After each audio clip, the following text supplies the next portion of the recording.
Hello friends, study with B S classes में आपका बहुत बहुत स्वागत है। आज हम इंडियन पॉलिटी के अगले सेक्शन भाग 6 के बारे में जानेंगे। इसमें राज्य से संबंधित उपबंध दिए हैं जो राज्यों के बारे में होते हैं। ठीक है, इसकी हम कार्यपालिका विधायिका दोनों के बारे में जानेंगे और न्यायपालिका एक अलग ही होता है, उसको हम अलग सेक्शन के तहत जानेंगे। ठीक है, तो कार्यपालिका में कौन कौन आते हैं? कार्यपालिका में आता है राज्यपाल और मुख्यमंत्री और उनकी मंत्री परिषद। इसमें आते हैं कार्यपालिका में। और विधायिका में आता है विधानसभा, ये एक मतलब अनिवार्य राज्य के लिए। और एक होता है विधान परिषद। विधान परिषद में क्या होता है? ये स्वैच्छिक होता है। ठीक है, विधान परिषद ये स्वैच्छिक होता है। ये आर्टिकल 169 के तहत वर्णित है। ठीक है, अब आता है राज्यपाल। राज्यपाल भारतीय संविधान के आर्टिकल 153 में वर्णित है और उसमें लिखा हुआ है एक से अधिक राज्यों का राज्यपाल नियुक्त किया जा सकता है। एक राज्य मतलब एक राज्यपाल को एक से अधिक राज्यों का राज्यपाल नियुक्त किया जा सकता है। ठीक है, आर्टिकल 158 का सब क्लोज 3 जो है उसमें उनकी परिलब्धियां और भत्तों के बारे में वर्णित किया गया है। ठीक है, जो आर्टिकल 53 की भाषा को मैं थोड़ा बता देता हूँ। प्रत्येक राज्य का एक राज्यपाल होगा। किसी व्यक्ति को एक से अधिक राज्यों का राज्यपाल भी नियुक्त किया जा सकता है। ठीक है, और 58 सब क्लोज 3 सब क्लोज 1 की भाषा में पढ़ देता हूँ। इसके अनुसार यदि कोई व्यक्ति 2 या 2 से अधिक राज्यों का राज्यपाल नियुक्त किया जाता है तो उसकी परिलब्धियां एवं भत्ते उस अनुपात में ही राज्यों के मध्य आवंटित किए जाएंगे जो राष्ट्रपति द्वारा निर्धारित किए जाएंगे। ठीक है, आर्टिकल 155 में क्या है? नियुक्ति की जाती है। नियुक्ति कौन करता है? राष्ट्रपति करता है राज्यपाल की। योग्यता आर्टिकल 157 में योग्यता क्या होनी चाहिए? वो भारत का नागरिक होना चाहिए, 35 वर्ष की आयु पूरी कर चुका हो। कार्यकाल अधिकतम 5 वर्ष तक का होता है, राष्ट्रपति के प्रसाद पर्यंत होता है। ठीक है, अक्सर क्या होता है कि जो राज्यपाल होते हैं, जो केंद्र सरकार जिसकी सरकार होती है केंद्र में, उन्हीं का वो होता है राज्यपाल होता है। उसी मतलब उनकी इच्छा के अनुसार जो वो बनाना चाहे वो राज्यपाल बनता है। और सामान्यतः ये इस्तीफा भी दे देते हैं, इनको पहले हटा दिया जाता है जैसे केंद्र सरकार परिवर्तित होती है। अब एक केस आया था बीपी सिंगल केस जो 2005 में हुआ था। 5 जजों की एक संवैधानिक पीठ ने अपने निर्णय में निर्धारित किया कि राज्यपाल को केवल इस आधार पर पद से नहीं हटाया जा सकता कि राज्यपाल संघीय सत्ता दल की नीतियों से असहमत हो या वो संघीय सत्ता के विरोधी दल का सदस्य। प्रसाद पर्यंत के सिद्धांत को दुर्भावना के आधार पर या मनमाने ढंग से लागू नहीं किया जा सकता। इसका न्यायिक पुनरावलोकन संभव है।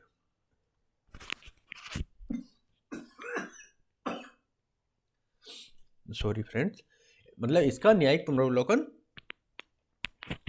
किया जा सकता है। अब हम इसकी पद की शर्तें देखते हैं। यदि कोई सांसद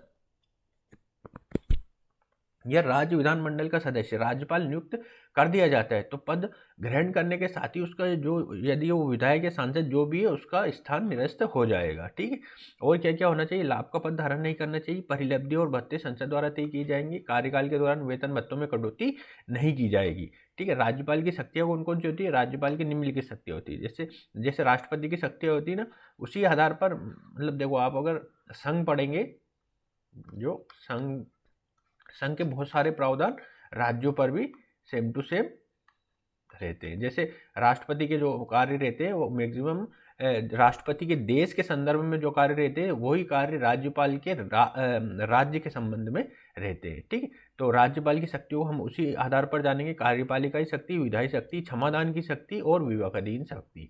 आर्टिकल 154 में क्या है? समस्त जो राज्य की समस्त कार्यपालिका शक्ति है वो राज्यपाल में निहित होगी। ऐसा कैसे? राष्ट्रपति के संदर्भों में होता है।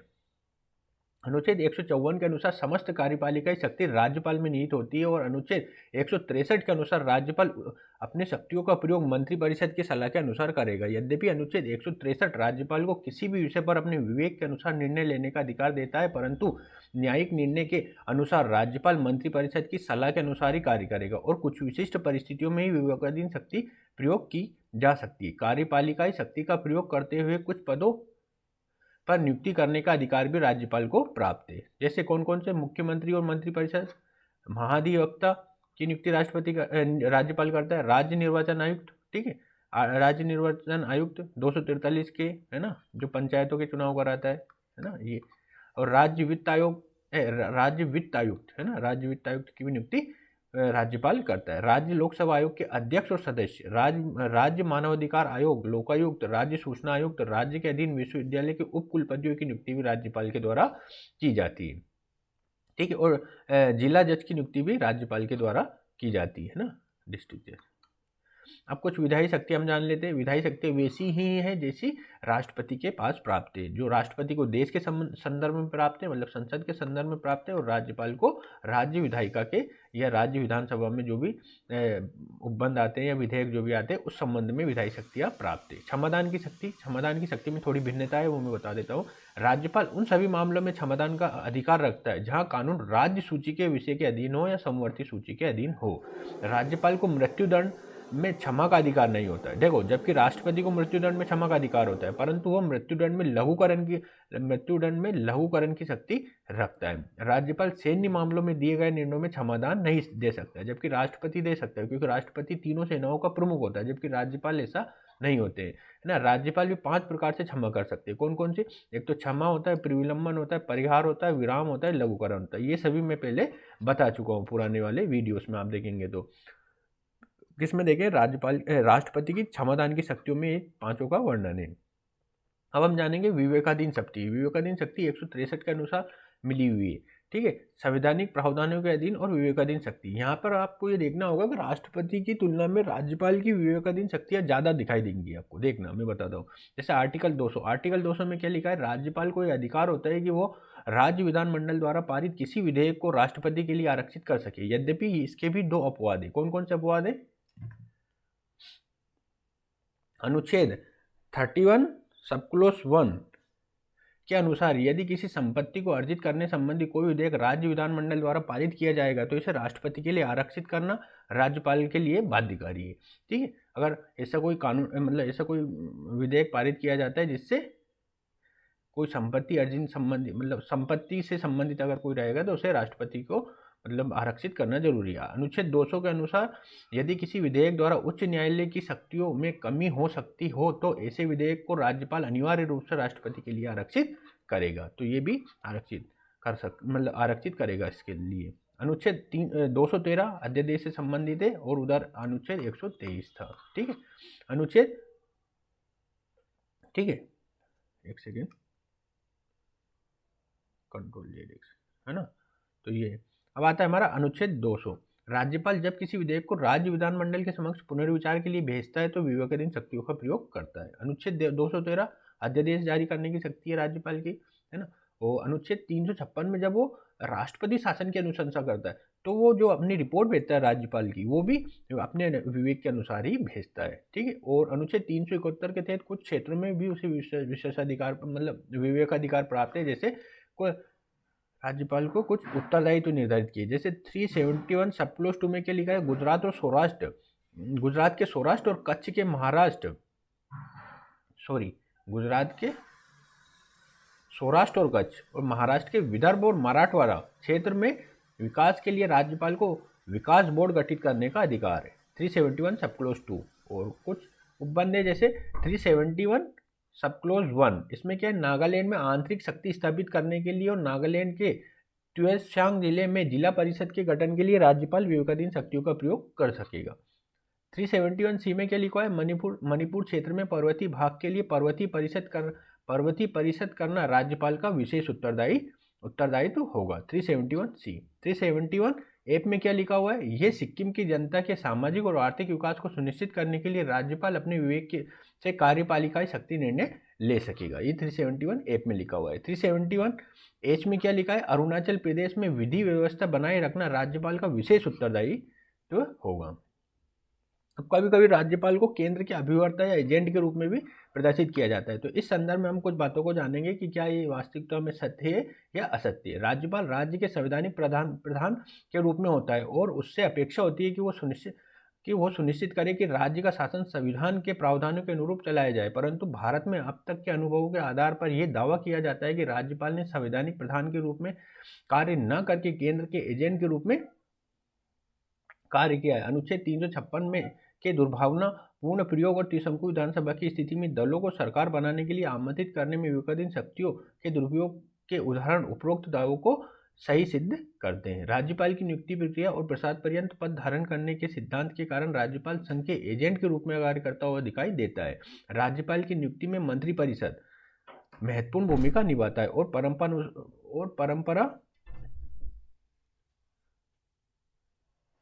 परंपरा यह रही कि दल के असंतुष्ट नेतृत्व करता है, जनता में लोकप्रियता खो चुके नेतृत्व करता राज्यपाल के रूप में नियुक्त किए जाते हैं और इनकी निष्ठा स्वाभाविक रूप से संघ सरकार के प्रति बढ़ जाती है। अतः यह राज्यों के संदर्भ में संघ सरकार के निर्देश अनुसार कार्य करते हैं। इस प्रकार राज्यपाल का पद संवैधानिक मूल्यों के विरुद्ध कार्य करता हुआ दिखाई देता है। अब कुछ अनुशंसाएं रही थी राज्यपाल पद के लिए। पहले हम देखेंगे सरकारी आयोग की अनुशंसा क्या थी राज्यपाल के लिए, है ना। राज्यपाल पद की गरिमा बनाए रखने के लिए सरकारी आयोग ने निम्नलिखित सुझाव दिए। क्या क्या सुझाव दिए थे? राज्यपाल ऐसे व्यक्ति को नियुक्त किया जाना जो सक्रिय राजनीतिज्ञ ना हो, ठीक है, उसे राजनीति से कोई लेना देना नहीं होना चाहिए करंट में, है ना। राज्यपाल को 5 वर्ष के लिए ही नियुक्त किया जाना चाहिए। इससे पूर्व यदि इसको पद से हटाया जाए तो इसके लिए कोई तार्किक आधार बताया जाना चाहिए। ऐसा नहीं कि सरकार बदल गई तो राज्यपाल भी बदल गया।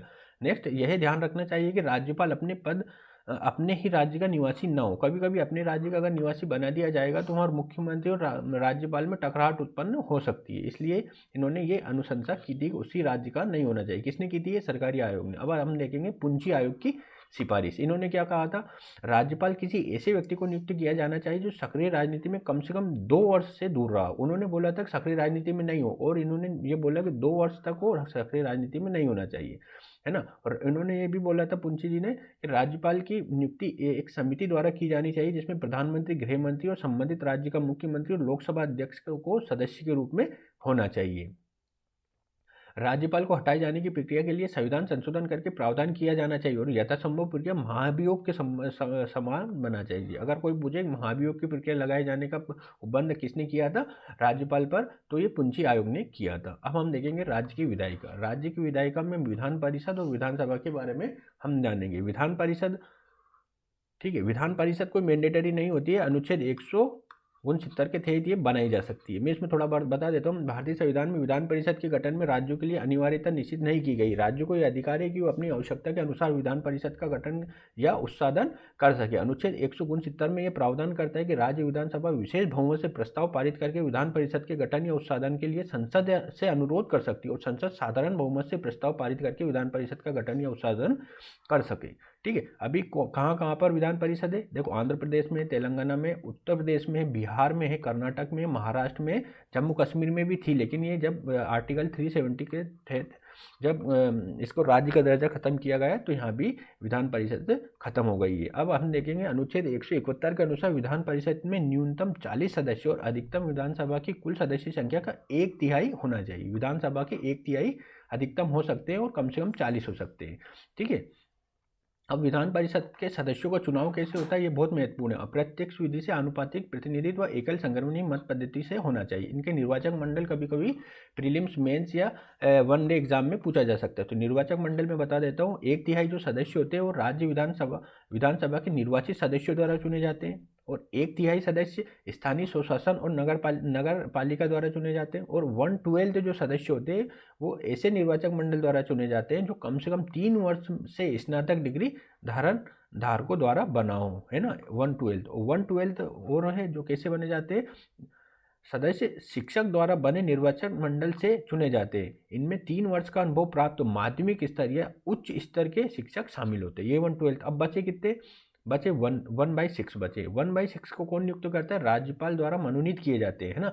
जो किस क्षेत्र में होता है? विज्ञान, कला, साहित्य, समाज सेवा या सहकारी आंदोलन क्षेत्र से संबंधित हो। इसमें देखो सहकारी आंदोलन जुड़ा हुआ है, ये महत्वपूर्ण है। जबकि राष्ट्रपति जब 12 लोगों को राज्यसभा में मनोनीत करता है तो उसमें सहकारी शब्द का कोई प्रयोग नहीं है, जबकि इसमें सहकारी शब्द का प्रयोग है, इसलिए इसको आपको याद रखना जरूरी है ना। और ये एक स्थायी सदन है। इसके सदस्यों का कार्यकाल 6 वर्ष होता है। प्रत्येक 2 वर्ष में 1/3 सदस्य सेवानिवृत्त हो जाते हैं। ये राज्यसभा के समान ही प्रोसेस है इसमें, ठीक है। अब आते हैं हम विधानसभा। विधानसभा को हम आर्टिकल 170 के तहत जान सकते हैं। न्यूनतम सदस्य इसमें 60 होने चाहिए और अधिकतम सदस्य इसमें 500 हो सकते हैं। सिक्किम में एक अपवाद है जहाँ पर 32 सदस्य हैं।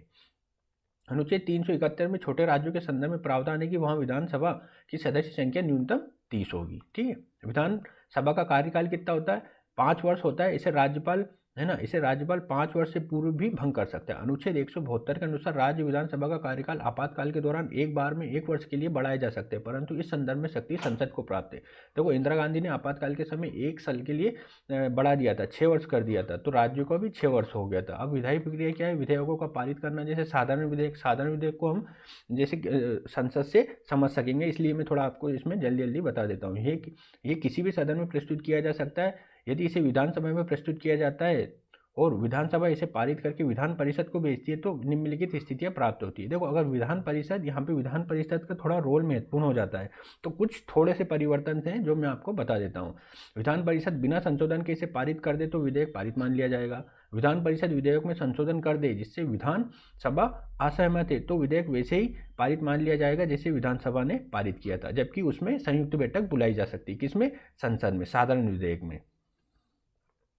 ठीक है। यदि विधान परिषद 3 माह तक कोई कार्यवाही न करे तो विधानसभा को पुनः विधेयक पारित करना होगा, और यदि दोबारा पारित विधेयक पर विधान परिषद 1 माह तक कोई कार्यवाही न करे तो विधेयक वैसे ही पारित मान लिया जाएगा जैसे विधानसभा में पारित हुआ था। मतलब अगर मान लो कि राज्य की विधानसभा ने कोई बिल पारित किया है और उससे अगर विधान परिषद असहमत है तो ज़्यादा से ज़्यादा 4 माह तक उसे रोक सकती है। ये कभी कभी प्रीलिम्स में आ जाता है कि कितने महीने तक रोक सकती है, तो 4 माह तक रोक सकती है। 3 माह तो वैसे देखो ये लिखा है ना, दोबारा पारित करे तो उसे 1 माह तक अगर कोई जवाब नहीं देती और 3 माह तक कोई कार्रवाई नहीं करती तो टोटल 4 माह तक अगर नहीं करती तो उन्हें पास मान लिया जाएगा। अब विधान परिषद की स्थिति हम भी जान लेते हैं।